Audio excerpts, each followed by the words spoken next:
So we're running a little bit behind now. We were going to have a Q&A start at 7 o'clock. I believe we're about 20 minutes behind, so I'm going to make this conclusion very brief. Before we move to questions, frankly, I want to thank everyone who's come from around the world to be here, along with the tech team, the speakers, everyone listening on the webcast, and everyone obviously generally who has the courage to go out and promote what are very difficult ideas on a certain level, not to mention the cultural strife that you get immediately from this sort of value system disorder that keeps persisting in the world. We've tried our best in this presentation to present a train of thought. This was the design of this particular program, and we hope that you walk out of this event with a decent arsenal of understanding of how this works, the components of it, and how to relay it to others as efficiently as you can. And of course, as Eva said, there's a lot of material that's being produced right now. A roughly 200-page guide text is being produced called The Zeitgeist Movement Defined, which should be out hopefully in a couple months, long overdue. That will be freely available, and it should serve as the Bible of sorts for what this movement's about.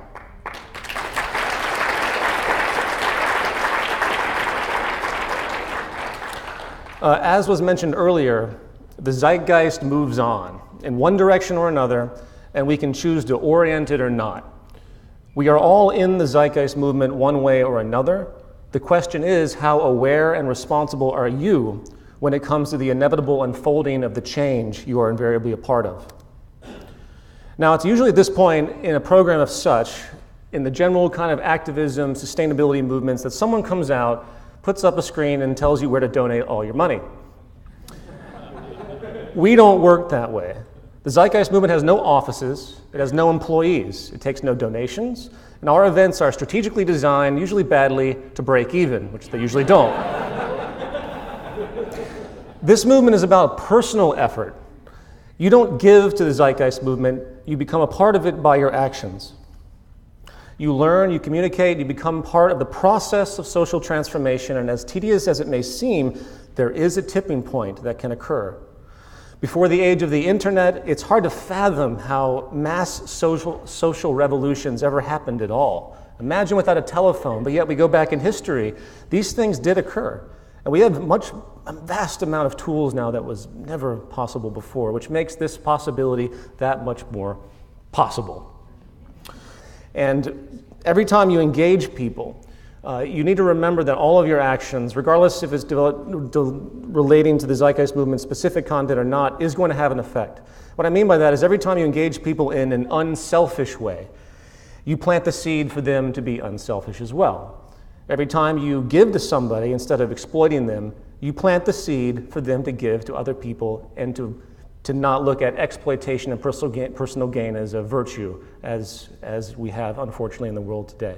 So behavior is viral, and values are viral. Apart from that, it's also important to realize that this train of thought is extremely self-evident. And the goal is not to convince anyone of these understandings, but to set up the condition for them to realize it for themselves. That is probably the most profound thing that I've ever realized. You don't impose, you set it up, and if anything is really true, then we all should have the capacity to realize it on our own without feeling imposition.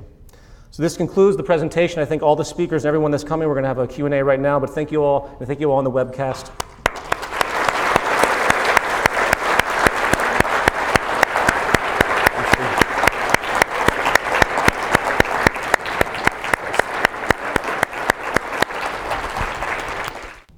Can you hear me? Okay. First question. How long would you imagine to set up a resource-based economy?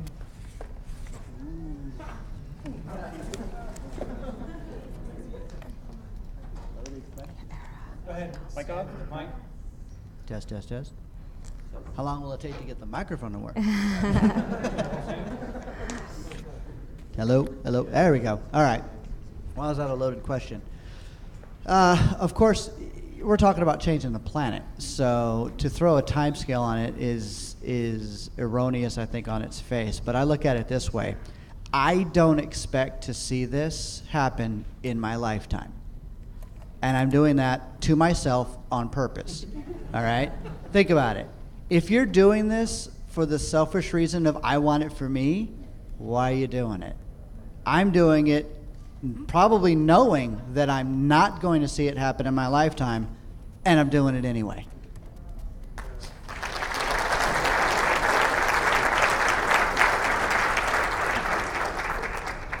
I would just add to that that there is a value shift that can happen in more of a step-by-step sense.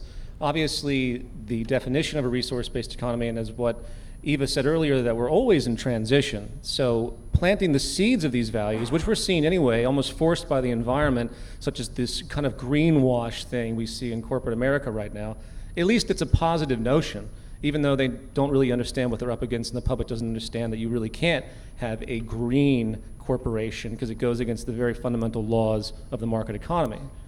So there is a step-by-step concept that people should keep in mind, and there really is no final end. We can achieve a certain percentage of this in a certain abstract sense. Global unity, obviously, in its final state of optimization, when the world is working together in a systems approach, would be the final definition of it, though. Yeah, I was only going to add one thing very quickly, which is that imagine you're in the 1980s. Well, briefly, it's awful. Anybody here think that you would have had Occupy in the 80s? Or things like Kickstarter and all the rest of it in the 1980s, or all of the sort of tiny little, the eco-farming thing, the spread of new technologies, things like 3D printing. I spent a lot of time on aeroplanes, and Lufthansa's main article in their January issue was 2013, the year of the 3D printer. This is actually a night and day difference from prior ages. It doesn't feel that way because you got used to it really quickly. So we're already on our way there, and we have a trouble seeing that, I think, sometimes. So let's not finish, but we should applaud already some of the moves that have been made that are in line with a more sustainable sort of system. I like to remind people, because this is really a transition question, that the current capitalist market system didn't start at like 2 o'clock on a Tuesday. So we need to start asking ourselves, well, when people ask me, what does a transition look like? My response is, well, look around. What does it look like to you? You're in it. This is it. People talking about these ideas is part of the transition. And I like in Eva's presentation when she talked about how even 40% of the way there, even though it may not have every single thing in place, we need to recognize the distance that we've come and what we've come from and what we're working towards. So it is a work in progress. Just add something very quick to quantify things a little bit. There's an interesting social science study that came out, I believe I saw it first on zeitnews.org, that found that when a particular idea was adopted by about 10% of the population, that was often was often the threshold or the tipping point for it to become adopted by the majority or by a large group of people. So perhaps that's the critical mass that we're talking about that we have to reach and get to embrace the ideas that we're advocating. Anyone else? Next question, I guess. Okay, next question. In an era with no police, state, how do we fight crimes of passion such as rape, domestic abuse, etc.? First of all, we should point out that 95 to 99% of most crime exists as a direct result of the pressures induced by the monetary system. And probably the rest could be said to indirectly be related. Remember, there's always a behavioral chain of causality that needs to be understood. Just because we can't understand the source of a particular behavioral abnormality doesn't mean that it's just ingrained in the human species or anything like that. Also, we're not claiming that we can get rid of 100% of all crime or every form of behavioral distortion. The point is to build an environment that brings out the best of all human people and to reduce the negatives that our current system produces.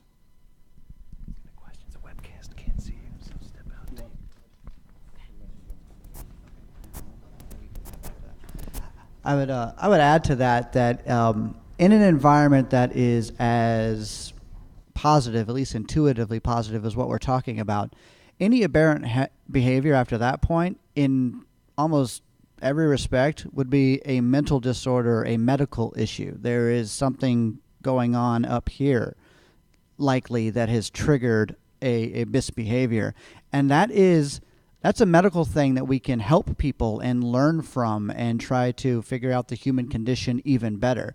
I mean, we do a good job of sabotaging our own human condition as it is in this system. So, to get out of this system and then be able to look at bad behavior under a different set of circumstances will do nothing more than improve the awareness of ourselves. So for me, questions like that it's more of a medical thing. It would be helped. People would be psychologically and medically helped, but not like medically, here's this pill, but medically in a more scientific, traditional sense. Just to kind of shatter the simplicity and absolutism of the question, even though it's been stated in a poetic sense, in the future system, there's no necessity for prisons and police. There's something I've termed the humanity factor, and that's this causal element. There's a chaos to human development, and to say you can weed out, either biologically or culturally, every type of offensive behavior is very difficult. It doesn't mean you can't reduce it to a fraction of a percent based on where we are now. So in James Gilligan, who's a tremendous thinker in violence, he makes the statement very clear. It's a public health issue if you have somebody who's so aberrated to remove them from society. It doesn't mean you're going to abuse them and punish them like we do in the structure of this arcane prison system we have today, but to remove someone, so to have an official authority, a public health official, who, if needs to use restraint on somebody who's completely out of control with a mental disorder, harming people, you remove them and you take care of them and figure out what happened. That isn't the same as prisons and police, but there's a function there that, with like any immune system, things can go wrong. Our system isn't perfect, so your body can develop problems. The immune system comes in. That's why the joke, the Zeitgeist movement, is the social immune system of the world. It relates to a different level to say that we're actually trying to get rid of all these other aberrancies to reduce all these problems because of this cancerous system in general. So I hope that makes sense. It's an absolutism that's really a fallacy, as Matt pointed out in his lecture. And we shouldn't forget that some of these practices are already in place. If you go to Norway, you'll see that some prisons are actually rehabilitation centers where people work together, they kind of figure out what happened in their life, and they learn new skills and they get integrated in the community. So instead of, in most prisons, you get somebody who's virtually honest, or maybe they commit a very demeanor, like not much of a big deal, crime. Then he gets in and becomes a criminal, right? A real criminal, because he has to deal with that kind of pressure in the prison.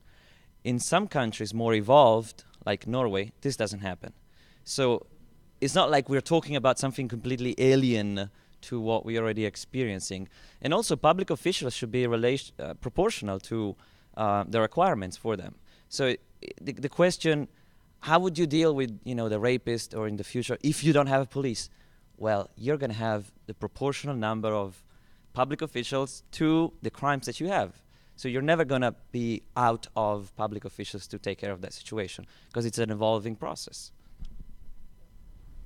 Okay. Who and/or what is the greatest challenge to be overcome for this reality to be achieved? You just throw out some good ones, don't you? I think definitely the human factor. You want it, Jason? Sure.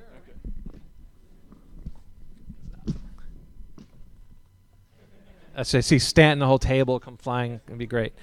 So the question was, what is the greatest obstacle to overcome? Well, to answer that on a social level would be the practices that are deteriorating our well-being. And that's a vague answer because it covers a lot of ground, from the environmental aspects to the social stressors, the biosocial stressors. You have the pollution inputs, the stress on your physiology. You also have the mental input, the stress on your mental states, say through debt, or from working in a structure where it's very basically like a private little dictatorship when you go to work and you punch in your time card. And so on a larger scale, overcoming those pressures, but that's only through identifying what the root cause is. If you think you're going to run out and fight every cause in the world, well, you'll never stop doing that while they all continue to be perpetuated. And so identifying the root cause and then overcoming those on a social scale, but then on a personal level, your greatest obstacle is you, in a way, because it depends on how you see this information. If the person who asked that question actually identifies with this train of thought that we've put forth today, then you're on your way to actually changing and updating your social value within the landscape around you. If everything we presented today is nonsense, then I don't know what to tell that person. It's just the greatest challenge is, I guess the pressure has not become high enough yet. It hasn't become bad enough yet to see the disparity between what we think works now and the outcomes that we're all living in. Yeah, excellent points. And just to stem off of that, it's all about realizing your own power. Realizing. I mean, there's so many intelligent people in this audience right now. I'm continually impressed. I have a lot of chapter interaction with the movement here in Los Angeles, and there's so many intelligent people that I come across that, quite frankly, probably know more than I do about a lot of these subjects.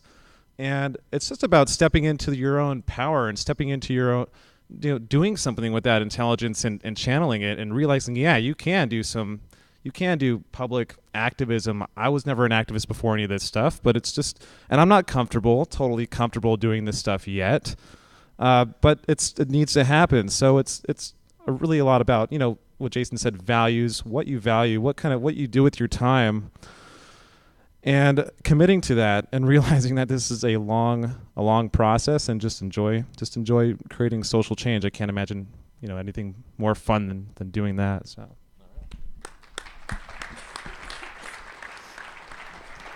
And I'll touch on what Jason said a bit. I think sometimes a lot of people, even who do empathize with this direction, get discouraged because they witness a lot of apathy from other people. So, some people get very offended and argumentative and things like that, but I almost feel like it's worse if you just get no reaction at all, like, oh, sounds cool, whatever. It's like, this is kind of a big deal. But a lot of times I feel like most of it comes from the fact that people don't know. A lot of people don't know there's a solution. A lot of people don't know even what the root causes of the problems are. So that's how you run into that kind of apathy, and what you see around you. People are more preoccupied doing other things. I'm probably one of them. Obviously, I wasn't doing this my whole life. It wasn't until I really knew that there was a direction to work towards. So that, it's kind of the same thing with that obstacle being just getting the information out there so that people who become aware that there's somewhere to go from here start to move in that direction. Is that it? Okay. How do we practically smart ourselves up after being so effectively dumbed down?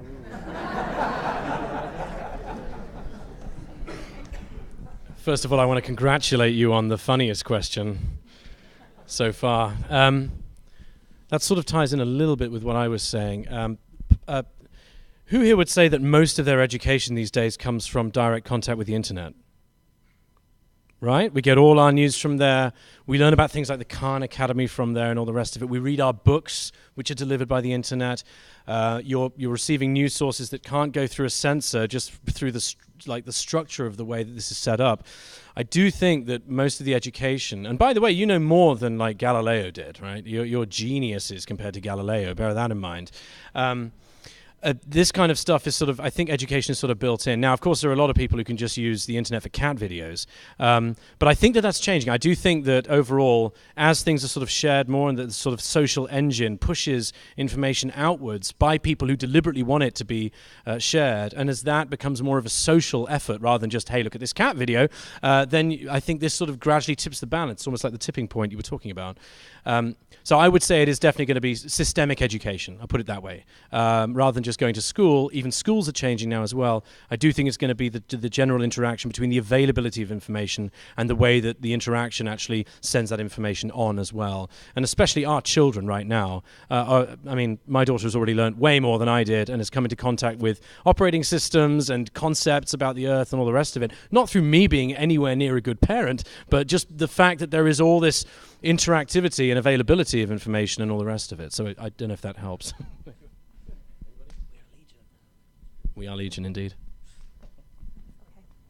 How can we break through or even compete or be heard in a world where secret societies, the Freemasonry elites, already have an iron grip, total control of every facet of our lives? How can we penetrate their iron grip? There's no, it's unique because in a lot of circles since my first film came out, there was this new kind of thing that was never stated in the film, but was presumed to be in the film, and that was this idea that there's a small group of really cool people that live under some mountain somewhere that control everything. And, you know, as convenient as that is to think about, and that's one of the criticisms I think I agree with the sort of anti-conspiracy theory cult out there that hates anything because they reduce it all to these simplistic terms. Excuse me, some people that live in a conspiratorial mindset can reduce things to a highly isolated and simplistic form of reasoning. And it is worthy of great criticism. I agree with that criticism. And that's where this is kind of born out of. It's no question that there have been secret societies. In fact, Scientology is by complete definition a secret society. Along with many other very prominent modern facilities, they operate the exact same way that these societies have operated. And there's no mystery to them. That's what I find so amusing. All they are small groups of really immature people that hoard knowledge, and they use immense power that they establish in one way or another for different purposes. And this goes back to the gang mentality, this tribalism that is really no different than a state, really no different than a corporation, except they think they're really, really cool because they have all this information and they've had it for a really long time. And that's really all they are, a bunch of immature kids. And the thing is, they're not actually in control of anything. What's in control is a mindset that they subscribe to, that everyone thinks is equally as cool. So the entire corporate facade of hoarding information, creating things through extreme restriction, is a secret society in its same mindset. There's no prominent way to describe this in a way that's relevant to the effect that I acknowledge the existence of these things, because even if they are in existence and in operation, it doesn't matter, because they have no real power than the elusive power we give to them in this sort of question that was just asked. So if you're actually, in other words, if you're an intelligent society looking at the train of thought, how can anyone stop you if you come together in mass? So it doesn't matter who these people are or who they were or where they came from. You just move forward with the train of thought.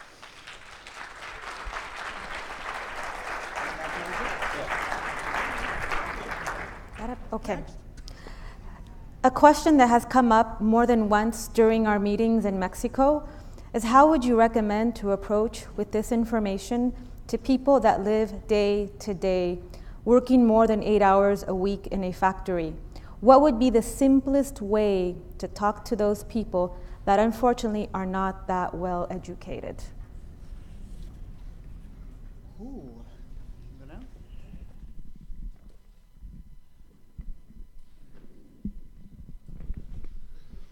Well, you have to start small. You obviously don't start at, we want to evolve into a resource-based economy. You have to really start simple with people and acknowledge how much time they actually have and where they're coming from, of course, as far as what their problems are. And you know, we've got materials that pitch different angles to that. And as far as talking to people about that are day-to-day struggle, that's kind of the question, right?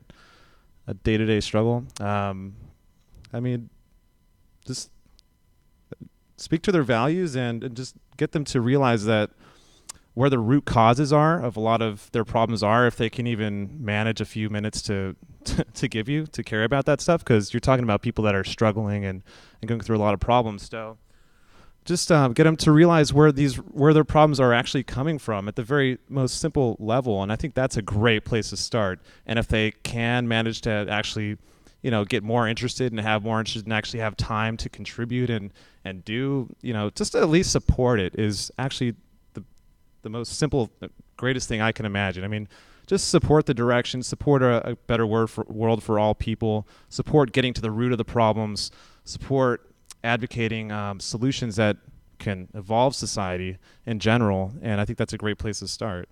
So. Also, I think it's important that with people that are struggling so hard on a daily basis that don't even have the time to give to research all of this, is to connect with them just on a real human level. And, you know, without money, we'd all be rich, is a saying, you know, and people that are at that level may be under this dream that they can make it too, like we all are, that if they just work hard enough, if they can just, you know, be lucky enough to be like Michael Jordan or someone else, you know, and have a lot of money. But we know that not everyone can be like that. So I think the most important thing is to identify with them on a human level, as we're all struggling. None of us are wealthy, and to let them know they're not alone in that, and that at least something else exists. And in whatever language you can explain that there is another alternative. We're working towards it on their behalf. Whatever they end up doing or not, it doesn't matter, but just so that they know that. I think that's really important.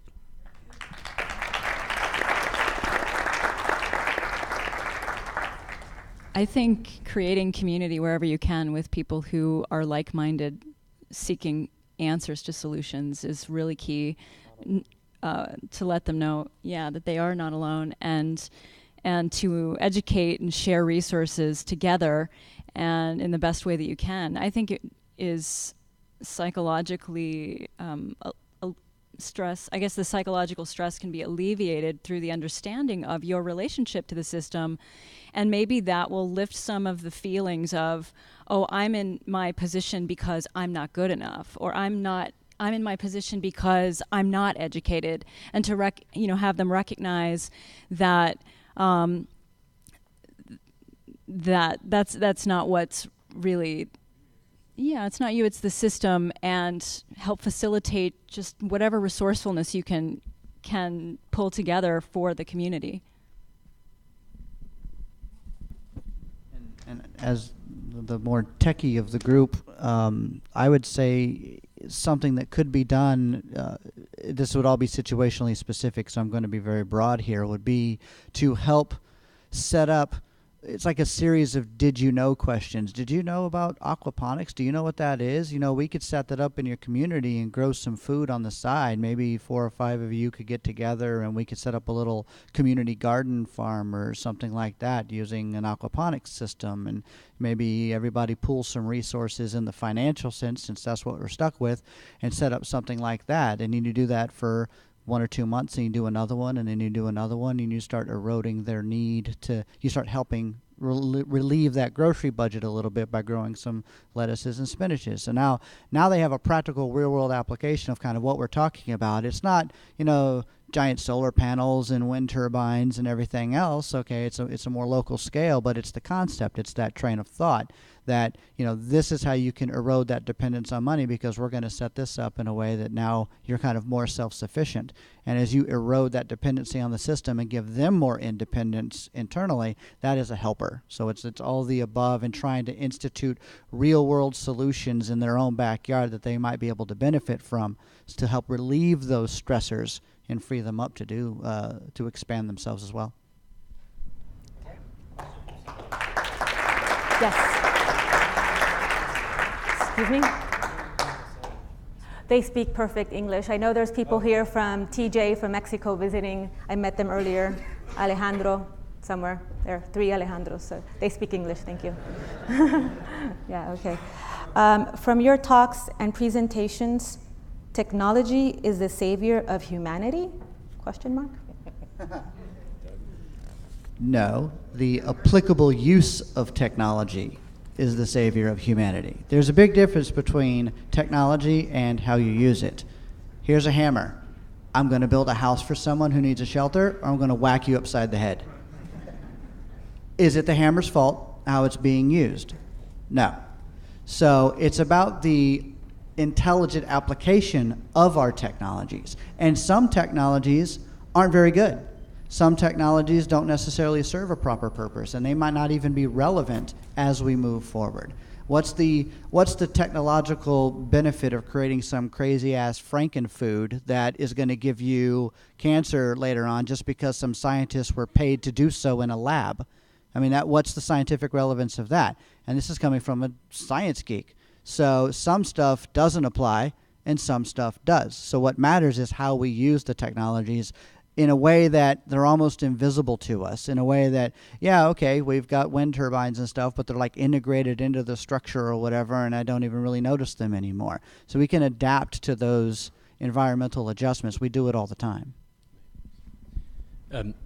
a tiny point to add to that is that whoever asked that question, you're already alive because of technology. So yes, actually, it is the savior of humanity in the sense that your life has already been prolonged, your teeth are not falling out and crumbling like they were after World War I and II, and even if you were to suffer some serious, used to be fatal disease or problem, a lot of that has already been fixed as well, and it's always been through the, exactly, yeah, all of the kind of the preventive measures that even we now in this lo-fi system have managed to do, plus the transportation you used to get here, plus the lights that are making my forehead shine like the rear end of a lobster. So you owe a lot to technology. It's worth admitting to it. But yes, it's always going to be tied with the values too, like Douglas says. Get up.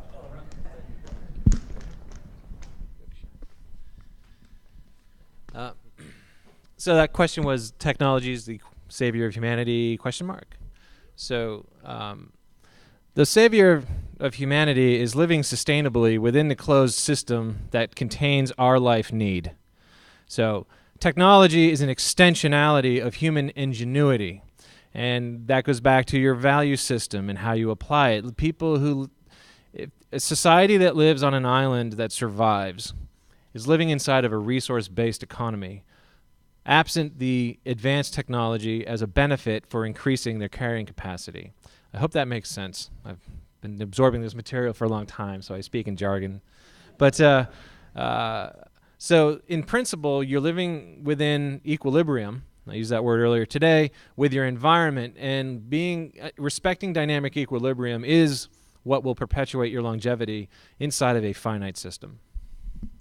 Yeah, and I just want to add that technology in today's cultures, I don't know, if you look at it, it can be very isolating. It's obviously destructive with war, and it gets people moving in kind of an opposite direction where people want to return back to nature. I love going, on nature walks and things like that, but people really want to, they propose this as like a future direction. But I'll point out that technology, it's not the savior of humanity. Of course it's not. There's this social, it's all us. We're the ones who apply all this stuff.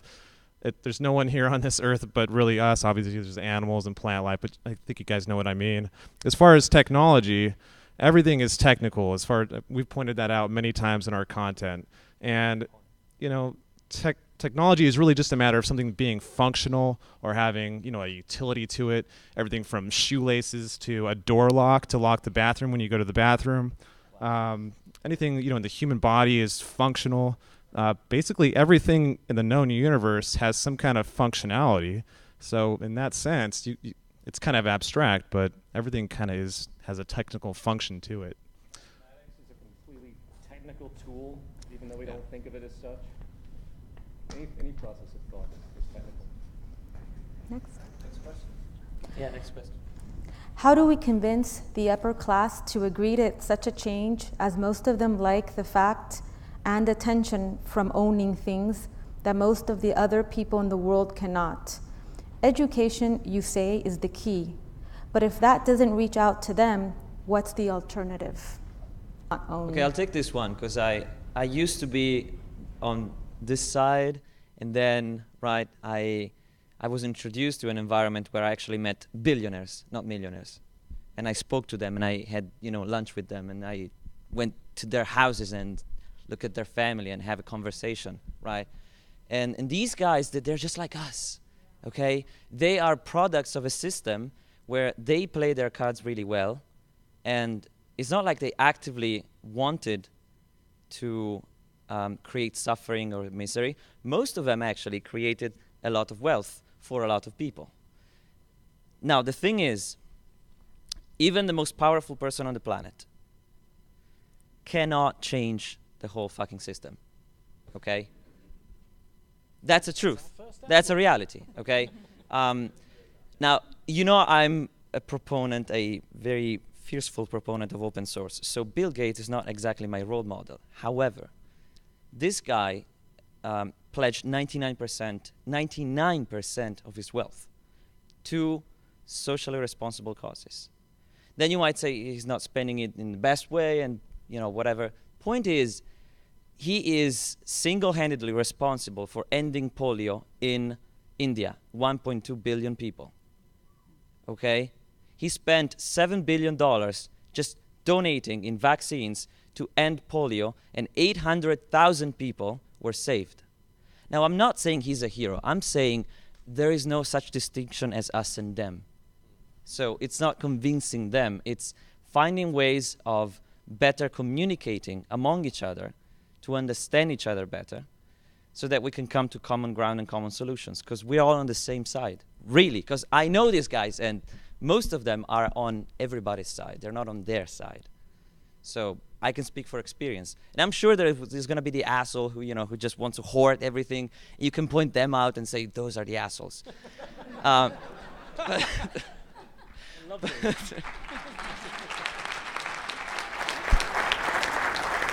they're victims of culture too, right? Of their culture. And so I just think better communication and better understanding and more empathy, okay? And stop with this mentality of us and them and let's have a war, and that's not gonna work.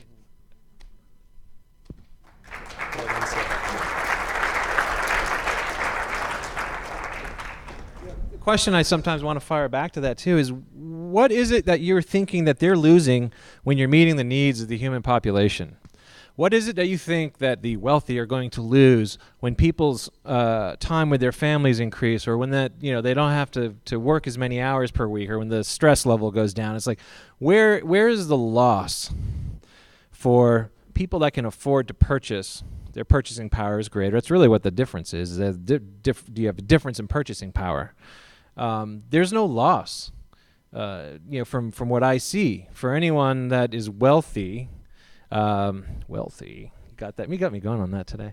And when you're actually meeting people's needs. So to me it's an assumption that they're just not going to want it because the system's about taking away their stuff. And it's like, it's not about taking away their stuff. It's about, you're starting with need first, and then the stuff comes along with that. But so to me it's an assumption to think that they're the ones, we're just taking it from them and then some redistribution and blah, blah, blah.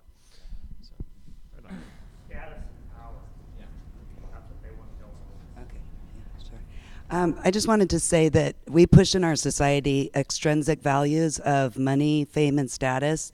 And studies have shown that people that are focused on extrinsic values are less happy than those that are focused on intrinsic values of community service, close relationships, and the third one was personal growth.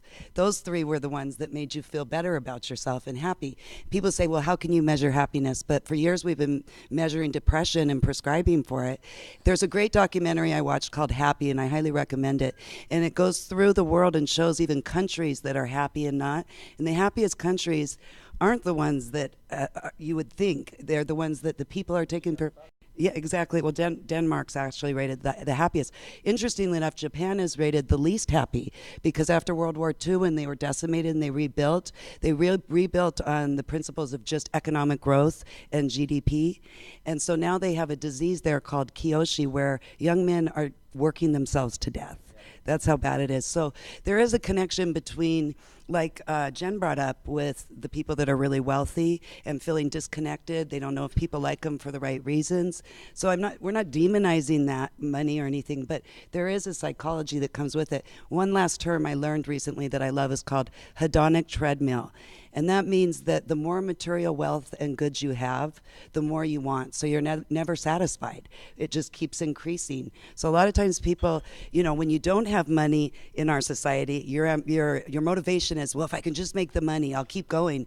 But once you finally make it, and then you don't feel all that happiness, then what's next? So there is a connection between happiness and community. And sometimes I think those that are just focused on wealth don't have that. And joy is connection. So anyway.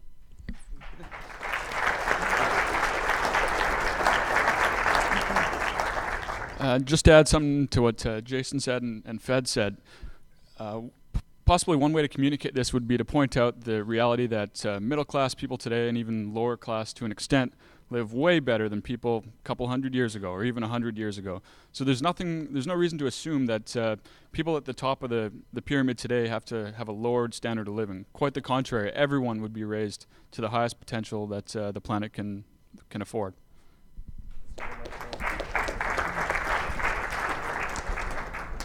The whole phenomenon is a social phenomenon. So if people stop respecting those that have extreme high levels of wealth and their status, and hence the enabling of their control, then they will lose the support for feeling as validated as they do. So it's a cultural phenomenon, and it's invariably social and empathic, one direction or the other.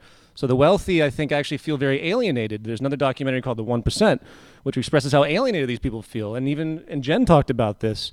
It's how would you feel if you had $100 billion and were so detached from the rest of the world, where you had to game plan everyone you interacted with, because you know the vast majority are trying to get at you one way or another to get money from you or to have a relationship with you. So it's social. So you shift the social value system, stop praising the wealth and those that have it, and they'll come around, I think, very quickly.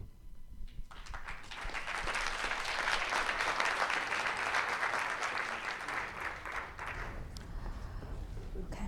Like Jen said in her presentation, TZM is like a civil rights movement. Then my question is, civil rights movement at some point in time was met with great and vicious opposition by the system. Do you think TZM eventually will experience something similar once TZM becomes big enough to be a threat and is noticed by the government? It's too hard to predict. Any type of social change is met with resistance one way or another, especially by a power establishment. The thing that I try to incorporate, and I think has been touched upon, is to create a faceless, anonymous, yet organized type of environment. I do my best to restrict my visibility, believe it or not, and to reduce any type of figurehead status towards the movement. This is really important because the beauty of Occupy when it hit is no one knew who to attack. Remember? This one PR company was finding certain people, and this was published, by the way, and they were going to make a huge PR campaign against these leaders that they deemed. It was leaked to the public. So remaining as anonymous as possible, but yet being structurally organized and holographic in a chapter structure where it's literally this system of everyone thinking the same way, really beginning the value transition in effect, it would ward off any type of attack like that, so to speak, because they wouldn't know, meaning the power establishment or anyone who thinks in the form of power, wouldn't know where to go to stop it because it's that viral. And I would say, given our 21st century context, the civil rights movement quite literally had to come together on a street corner and do a walk and something like that. We don't really have to. We have the internet. We have so many different variable ways to communicate and get information out that you don't even necessarily have to physically be in any particular place to get anything done. Yeah, we could walk a million of us. That'd be hilarious. But, but it's not a requirement. So now there's no place to attack or to pull something like that off. And there are a shitload of us. And so, and it's global and it's everywhere. And good luck stopping this avalanche.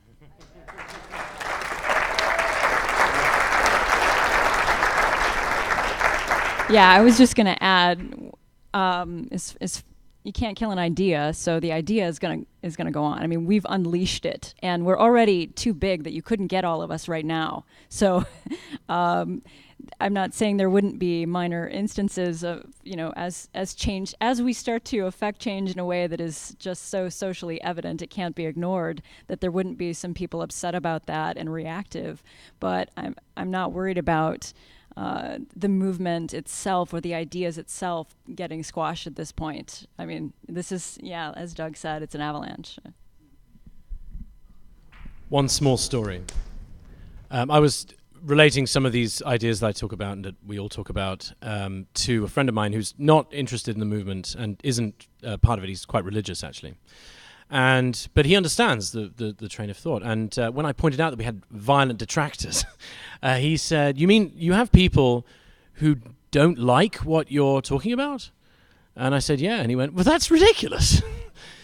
So these are the sort of the sympathizers that you would say are not in the movement, which we've all explained is not an actual thing anyway. So I would expect some resistance from the population, very much like we saw with like Martin Luther King and all the rest of it. So this sort of general support by humans, even if they don't necessarily directly call themselves or identify with the movement. Yeah. So I think that's there too, and probably more than we think as well. 10 minutes. Next. Okay. Rapid fire round Jeopardy, go. Okay, go. To Peter Joseph, regarding the Global Redesign Institute. Could you elaborate on your most updated view or main goal for this project? The Global Redesign Institute is a macro-industrial concept where through a graphic-style Wikipedia open source interface, so to speak, even though it's not going to be as open as Wikipedia in the sense that anyone who just go in and do random things, Wikipedia is horrible like that, even though it does very well in certain instances. I wouldn't want Wikipedia users to design a new economy because you'd only have the people that literally sit behind their computer all day forcing their will upon the world and making truth out of nothing. That's a whole other subject, though. If anyone wants to know the background of that, just look at the Zeitgeist Movement's Wikipedia article, and you see that Wikipedia is not always that great. But nevertheless, in a system that's actually using science as a physical reference for decision-making processes and through what will eventually be algorithmic computation of core, true economic variables like what Jason talked about before.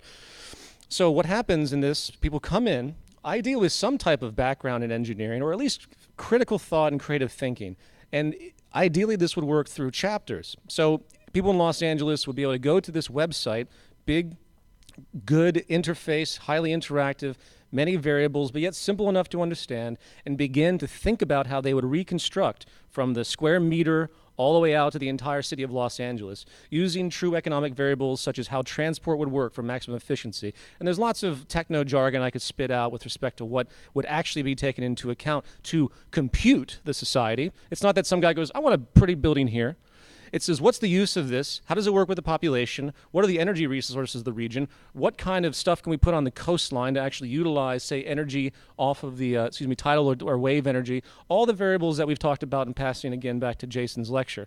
This will give a position, a virtual place, where people can actually go and create these things. And the fact that it's a public forum, I think, is really exciting to me because it really engages the group mind.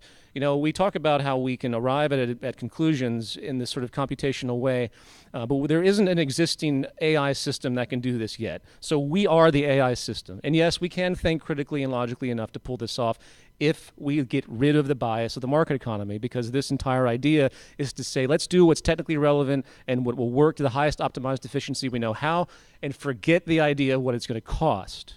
And that's really the most profound point of it all, because every time you talk to people about this stuff, even the technical stuff, like the stuff that Doug's working with, you know, trying to get his farm system stuff up, he's got to deal with money. And everyone says, well, how much is it going to cost? And as though that's a real variable in a society that's actually trying to be sustainable away from the monetary system.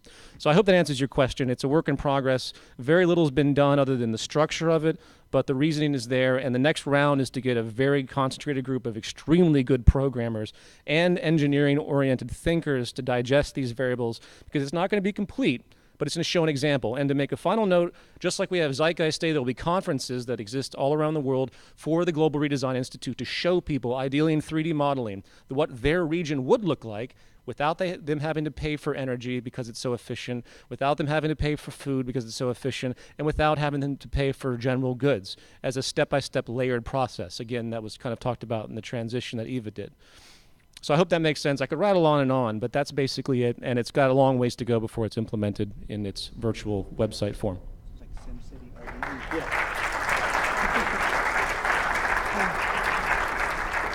For Peter or Federico, how do you see the coming singularity, as Ray Kurzweil would say, affecting the current social, economic, and political climate as we move closer towards it? Okay. Well, so I don't know the answer what happens after singularity, and I think anybody who gives you an answer is either lying or is mentally ill. So I think we are already experiencing dramatic change as we move towards a hypothetical or possible singularity. By the way, singularity is the time when computers become smarter in any respect than humans. So, you know, they can improve themselves exponentially. So, you know, when Werner Vinci, who coined the term singularity, was asked, will machines ever be as smart as humans? He said, yes, for a very brief moment. Right, so I think we are already in this massive social change driven by technology. And the socioeconomic system is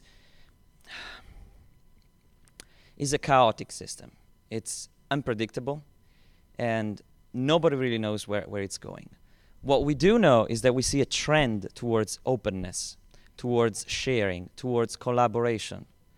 Because I think it's inevitable. It started with the Enlightenment. Way before that, thousands of years ago, somebody was talking about the same things. And now technology is enabling this will to kindle, to actually have this spark to become something bigger and to engulf the whole planet.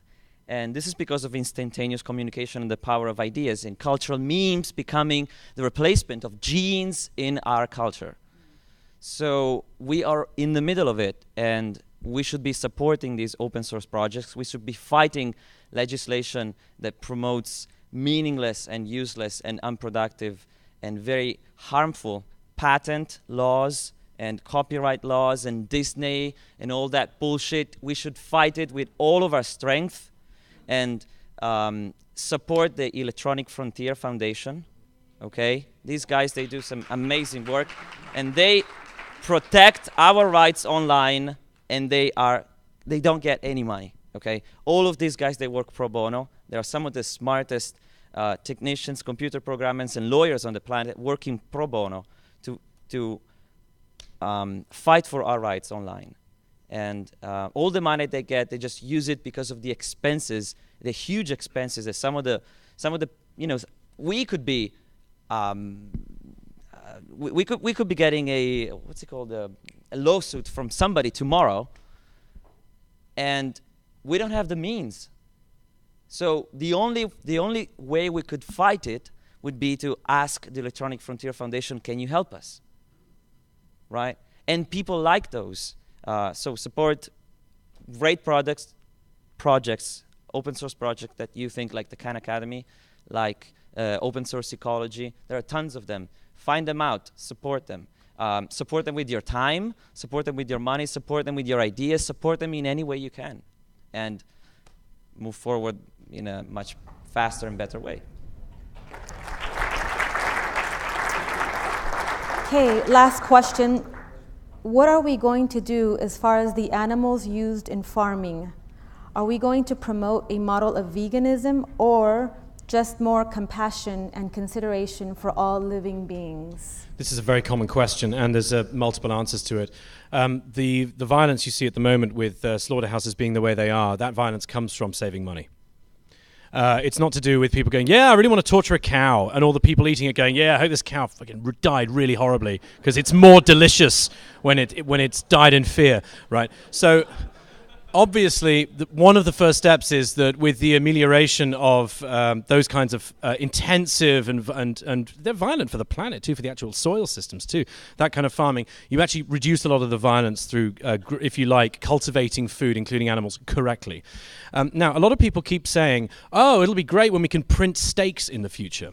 Now, I find this to be the most hilarious future guess ever. Why would you print something that you're only eating because you get it out of a cow now? You can create all kinds of new foods, can't you, that don't have to have the veiny texture of meat that you've got used to through being a hunter-gatherer. So, you can see that there's all kinds of future biases at work here.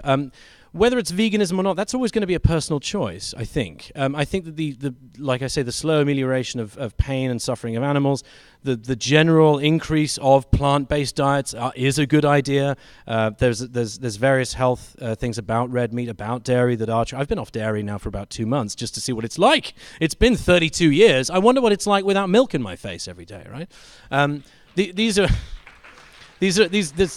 There's no right or wrong answer to this, but there is going to be the sort of general amelioration by doing it in a much more humane way. Humane because it's more efficient rather than financially efficient. And I think that's going to hopefully take care of a lot of it. Plus, the increased and supportive structures for people who are vegans would actually enable people to be vegans very easily. It's actually quite tricky to choose large-scale dietary avoidances at the moment. So it's only going to become easier for those that want to, and I think it'll get generally better for everyone in that sense. Sure, yeah. A lot of these questions are put forward as though we're or some body is imposing a type of value, like you will have to be a vegan or you're not allowed to have pets or something like this. What will probably be the reality is that information will be provided. Without the monetary system poisoning the scientific landscape and and making it really difficult to decipher what actually is the truth because of conflicting industry. There'd be a common goal towards figuring out what actually is the truth towards this, because you have a common goal rather than a competitive system dominating everything. So there's no type of imposition of values. It's access to information, and the hope is that people will essentially be educated enough to move towards the correct choice for society. Do you want to conclude it? Do you want to conclude it? You can say some final words. Do you want me to wrap it up? My goodness. What an honor. Let me do this like Louis C.K. then and stand up. I'm just a show-off bastard. Look, I'd like to thank all of you. Every time I do one of these things, and every time I think I would speak for everyone when we do this, we probably look back on our lives and go, wow, this is weird. I would have never thought I'd have done anything like this in my life. And it's always wonderful to be supported and to see new speakers come out, to see new information done, new projects created. It is worthwhile. I think watching Federico's video especially, at the end of that I was like, it's kind of awesome to be human. That's kind of great. And it's worth saving, it's worth improving everything that surrounds the human beings as well. It's not a bad time, it's not a bad way to spend your free time, I would submit, and it's always worth it because of you. It's been an absolute pleasure talking to you. Please, we're outside as well to talk further. This doesn't have to end when the doors close and we all run away and then plot to take people's stuff. So once again, thank you very much, and we'll see you outside. Thank you.